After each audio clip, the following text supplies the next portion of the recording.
अगं या स्वानंदीने चहाच आणला माझ्या अंगावर. माझी 20,000ची साडी, चहाचे डाग सांडले का याच्यावर. काय गए, डोळे फुटले का स्वानंदी तुझे? हा का कुठचं नशा करून येतेस? माझी साडी काय म्हणते मी? ह्या साडीवर डाग पडले, कोण भरून देणार? तुझा बाप भरून देणार आहे. आणि मला भाजलं ते कोण बरं करणार? नुसतं नुकसान नुकसान. अवदसा कुठची नुसता त्रास देते मला. काय गए, काय म्हणते मी? हे नुकसान कोण भरून काढणार आहे आता? मॅडम खरंच सॉरी, मी मुद्दाम नाही केलं, चुकून कप पडला. चुकून? मी तुझ्या थोबाडीत लगावते आणि म्हणते मुद्दाम नाही झालं. माझा हात हवेत गेला आणि आला आणि गालावर आपटला तुझ्या. सॉरी. तू मुद्दामून जाणून बुजून करतेस हे सगळं, मला त्रास व्हावा ह्याच्यासाठी. तुला काय सांगावं? एक दिवस माझा गळा आवडशील. थांब, तुला या सगळ्याची शिक्षा मिळायलाच हवी. तू किचन मध्ये मी मिरच्यांचं पोतं ठेवलंय, ते घेऊन जा टेरेसवर.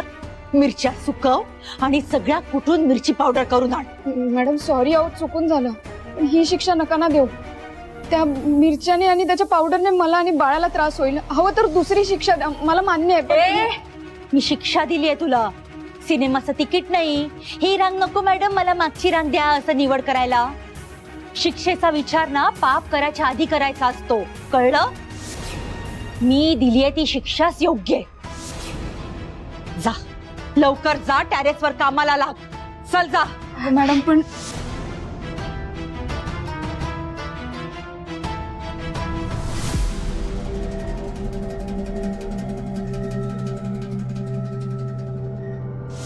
सरपोतदार साहेब ती बॅग घेऊन कुठे गेले असतील?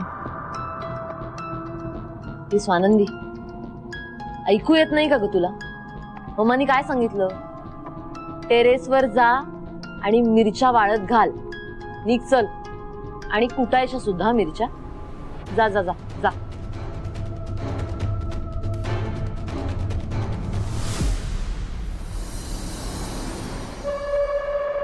सरपोतदारांना मी हुशार माणूस समजत होतो. माझा कॉल बहुतेक त्यांनी हलक्यात घेतलेला दिसतो. ठीक आहे, आता हा व्हिडिओ आणि हे आर्टिकल व्हायरल झालं की मग त्यांच्या गळ्यात जो बदनामीचा दगड पडणार आहे ना, तो इतका जड असणार आहे की त्यामुळे त्यांचं नाव, सत्ता, त्यांचं सगळं जगच बुडणार आहे. चला मानकामे, करा व्हायरल. मानकामे, अरे वा, अलभ्य लाभ, अलभ्य लाभ. सकाळी सकाळी सरपोतदारांचं दर्शन. आता आज माझा दिवस छान जाणार. तुमचा मुलगा जरी बिंडोक निपजला असला तरी तुम्ही तुमच्या हुशारीला जागणार हे मला माहित होतं. आणि तुम्ही मला निराश नाही केली.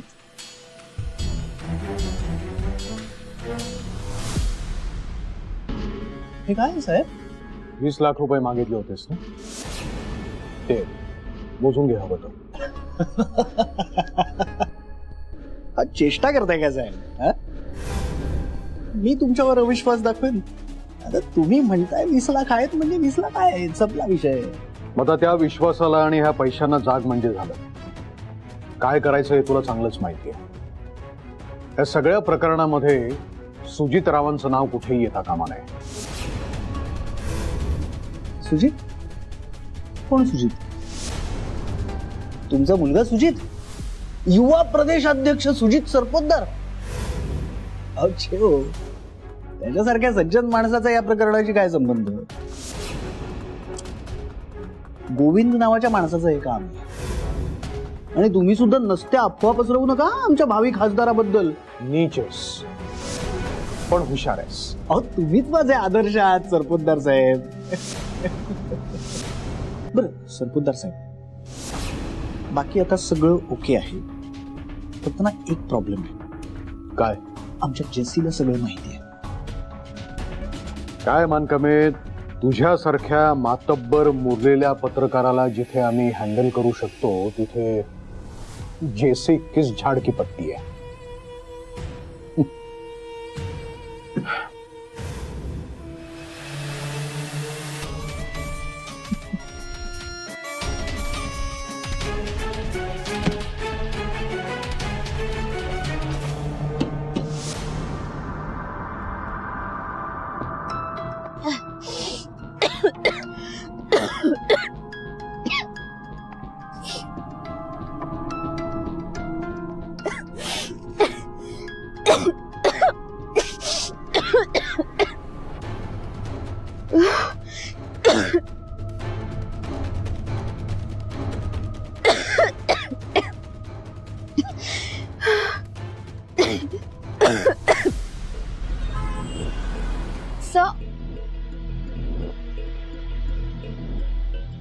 सर नाही आले अजून ऑफिसला.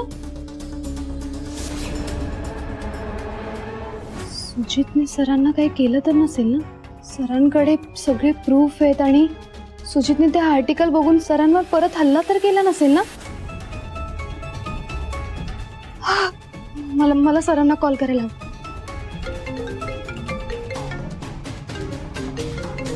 Unknown number. Hello. Good morning dashing पत्रकार मिस जेसी. काय म्हणताय आज? काय विशेष ब्रेकिंग न्यूज? कोण बोलतोय? नाव काय तुमचं? अहो नावात काय ठेवलंय? आम्हाला तुमच्या पत्रकारितेचा मोठा फॅन समजा. हे बघा, ही फालतूगिरी करायला ना माझ्याकडे वेळ नाहीये. मी ठेवते. अहो ऐका तर मॅडम, अहो तुम्ही काल जो पराक्रम केलात की नाही, ते व्हिडिओ आणि काय काय, त्या पराक्रमाच्या शुभेच्छा देण्यासाठी आम्ही फोन केलाय तुम्हाला. काय मोठी हिंमत दाखवलीत तुम्ही. हा सरपोतदार साहेब. वा, मानकाम्यानी त्याच्यासारखीच हुशार आणि चलाक पत्रकार आपल्या हाताखाली ठेवलेली आहे. तवरून ताकभात ओळखणारी. शाबास जेसी, हुशार आहेस. आम्हाला ना तुझ्यासारखी हुशार आणि धाडसी पत्रकार आवडतात. आम्ही ना त्यांना शाबासकी आणि बक्षीसही देतो त्यांच्या कामगिरीबद्दल. पण ती कामगिरी विरोधकांच्या गोटातली असावी. आणि समजा त्याच पत्रकारांनी आमच्या धोत्राला हात घालायचा प्रयत्न केला ना, तर आम्ही त्याचे हात छाटतो. नक्की काय म्हणायचंय तुम्हाला? आणि तुम्ही मला धमकी देताय? मी म्हटलं ना हुशार आहेस तू म्हणून. बरोबर ओळखलंस की नाही की मी तुला धमकी देतोय म्हणून. शाबास. आता नीट ऐक. काल जे तुला कळलेलं आहे ना, ते फक्त तुझ्यापर्यंत ठेव. ते बाहेर कुठेही येता कामा नये. नाहीतर नाहीतर काय कराल तुम्ही सरपोतदार साहेब?